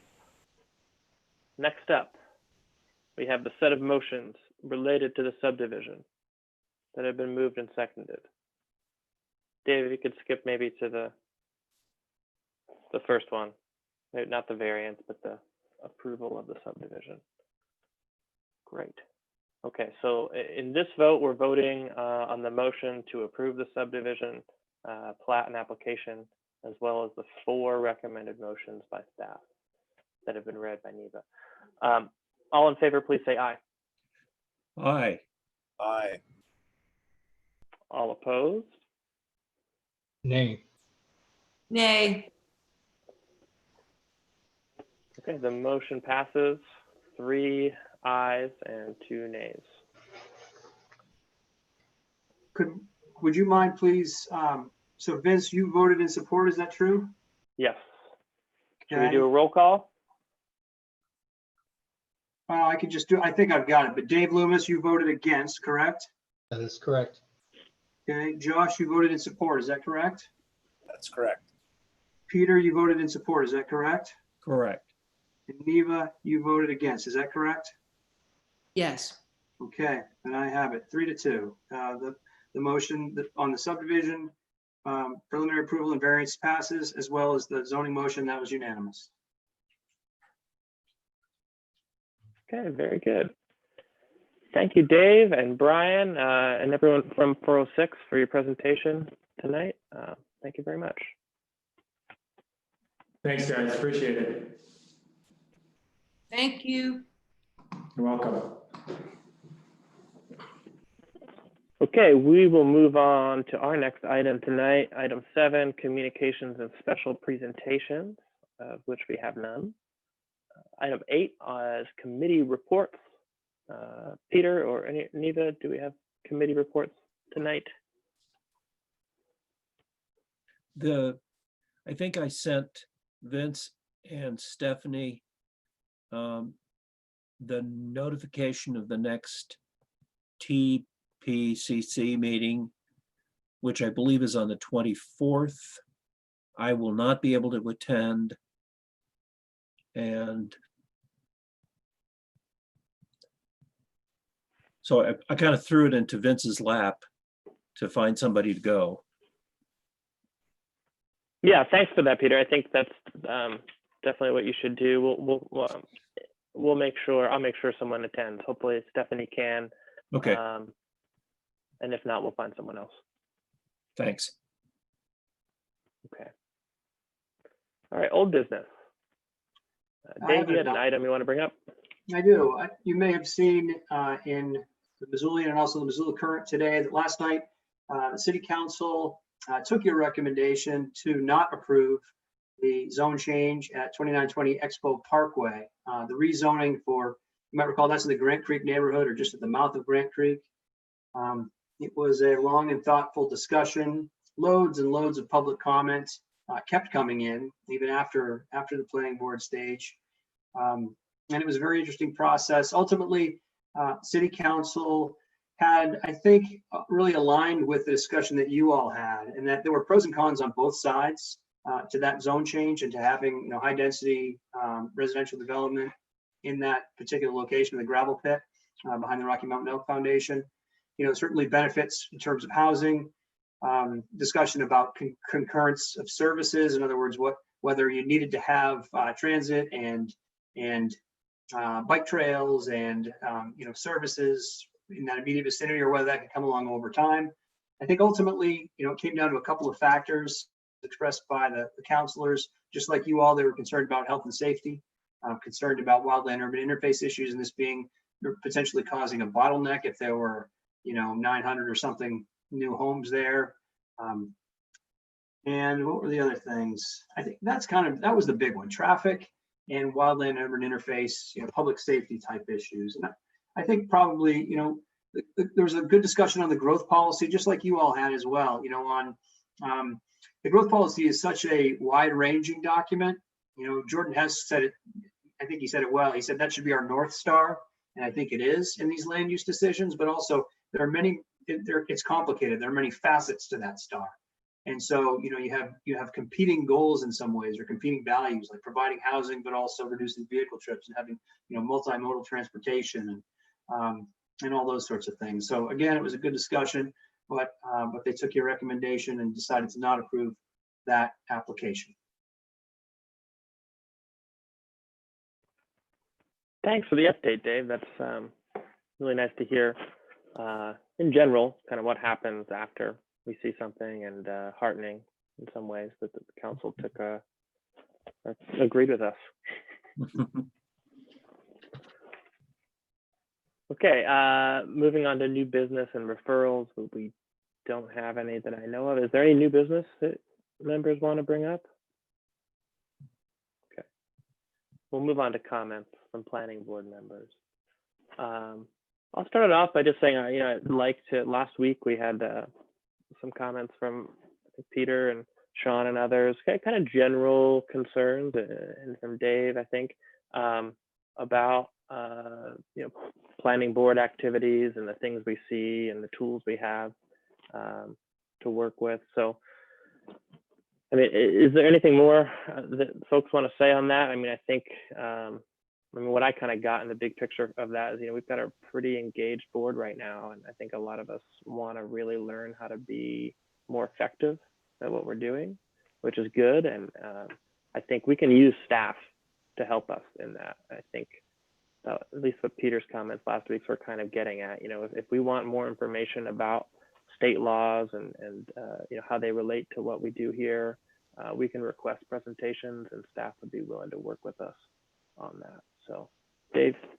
I want to add thanks to staff and Dave de Grand Prix specifically for a lot of good work in a short amount of time. So good work, and thanks for hanging in there and serving us. Thanks, Dave. Thank you. Yeah, I'd second that. Neva. I'd like to make one last comment, and that is, I'm actually quite concerned about the fact that we don't have leadership in the city's planning office, which is the development services today. It's been over a year since we had a regular director. We've had an interim director for a long time. I think I would really love to see some prioritization within the city as far as, things like rezoning and addressing the concerns that arose, for instance, in the Grant Creek context, which was, every neighborhood needs to take its share, but how do we even know whether every neighborhood is taking its share in terms of mixed use and mixed income? We don't have inclusive zoning. And so, I guess I just want to put on the record that I feel like Missoula is at this really critical moment, and we're going to see more and more climate refugees coming here, and we have to have a strong planning office. And while we have excellent staff, I am so impressed with our staff. We have lacked a director of development services for at least a year, if not more. And so I just wanted to put that out there so that folks are aware that that's the case and that we really need that to kind of set the tone of the larger picture, and to because I think planning is our best way to preserve the values we have, regarding this place and what we care about, and accommodate growth, because we're going to have to accommodate growth. We don't have a choice. So anyway, I just wanted to put that out there. I think this is really important, and I hope that the city can take that need seriously. Thanks. Yeah, thanks, Nita. It came up in the discussion recently as well around the subdivision and TED update, which I think we're going to see sometime soon as well. Just the priorities of the planning department and what they're choosing to bring to us. So I think it would probably be helpful to have an update from staff on where they are at with choosing a director and what the priorities are for the department in terms of their planning activities, because there's a lot going on. I mean, they're updating their transportation plan right now, as well as massive area plans and subdivisions. And I think, we should keep abreast of that. I would say, going through the last couple of weeks of this, I've been taking notes, and I think, I foresee hopefully some opportunities for us to really dig in on the Mullen Area Master Plan and the processes that follow, because it's a nuanced thing to take, community goals or neighborhood goals and translate them to code.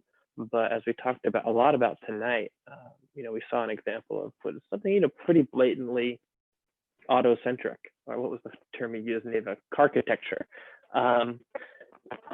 It's pretty blatant, and I think there are some things that we can do or recommend, I think, in the zoning to do something differently in certain areas when there's a nexus to it, when we can connect it to a community goal. And I think we can in the Mullen area case, because the roadway infrastructure is so inadequate to support 6,000 new homes, and there's no plan to expand Mullen Road or Reserve Street.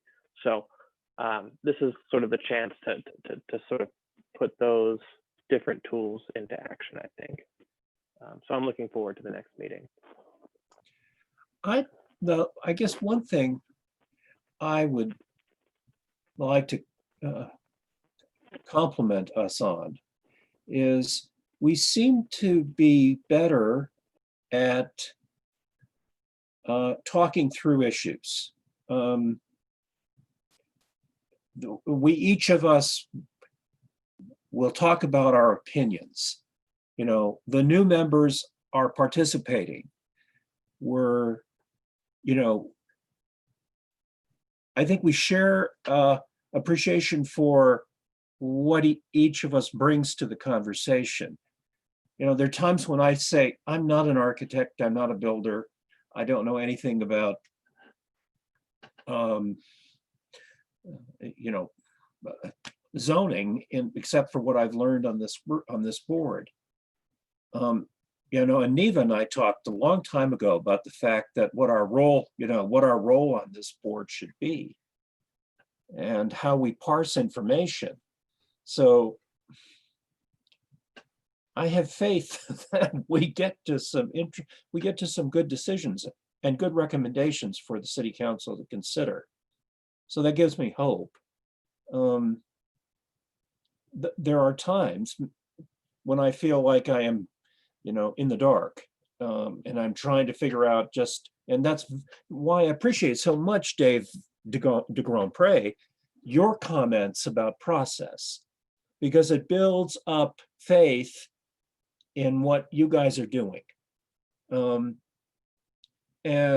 I think that's, you know, we start trying to assess which of the experts we're going to listen to and how much weight we're going to put in them. And, you know, like Dave Loomis always says, well, you know, which of these characteristics are we paying attention to here as far as subdivisions go? Anyway. You know, I can give just a brief update.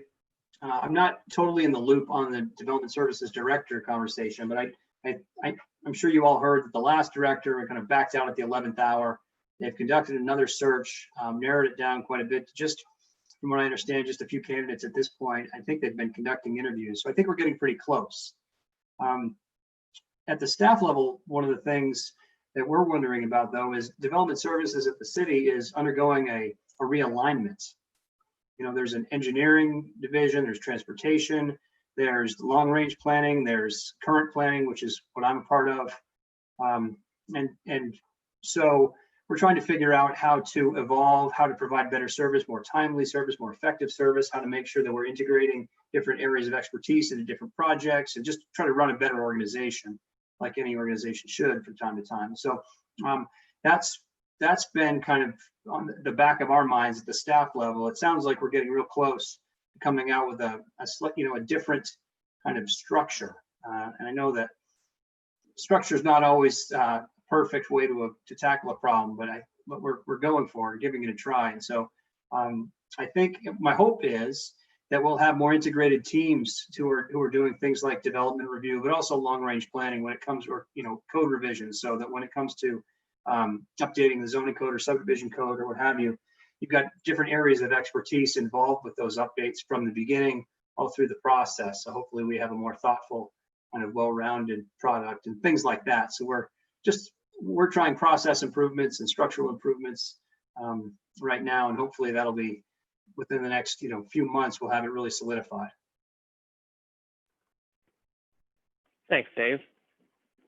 Dave, do you know if there were any, you might not know the answer to this question, but do you know if there were any new planning projects that were included in next year's department budget? No, I don't. I'm kind of just swimming in the day-to-day of development review right now. I'm not so much involved in long-range discussions, but one thing that I've seen in other communities is a couple of things that planning board members can get involved with. One, there's usually the growth policy will lay out a series of tasks really to undertake and projects to undertake. And so oftentimes on an annual basis, the planning office, the long range planners will come in and say, all right, it'll be a checkup. Maybe this is what we've done. This is what we haven't done. We've kind of tossed this one out and we've elevated this as another, as a high priority. So something like that on a more regular basis might provide some of the context that Peter was talking about. And it can also give you an opportunity to weigh in on the projects that you think are most important to tackle for the upcoming year. Number one. And then another part is, the budgeting as well. That discussion, it's helpful if it happens in, probably the winter time, because budgets really start to get going in early spring. And so, maybe just after Christmas on an annual basis or something like that, if you request that from city development services and also maybe the county, that might help to kind of just give you all a little bit more knowledge, more context, and also more voice. Thanks for that, Dave. Those are great recommendations. As I've thought about this over time, I do think more and more that I need to become even more acquainted with the growth policy to kind of be able to translate my own ideas and views on things into policy, because it really, I mean, I think the plan, Dave, correct me if I'm wrong, but it seems like that's the planning board's really primary statutory role, is ensuring that rezones and planning documents are in accordance with the growth policy, which, as you have helped us describe in a way that I haven't seen since I've been here, is not always a cut and dry determination. It's often pretty messy. Ava. And I'm fading because I've been working for a long time today, as many of you have too, I'm sure. But I do think one of the challenges we have faced is that we passed this amazing growth policy, and it was such a good process, one of the best public processes I've ever seen. And I've seen a few in my day.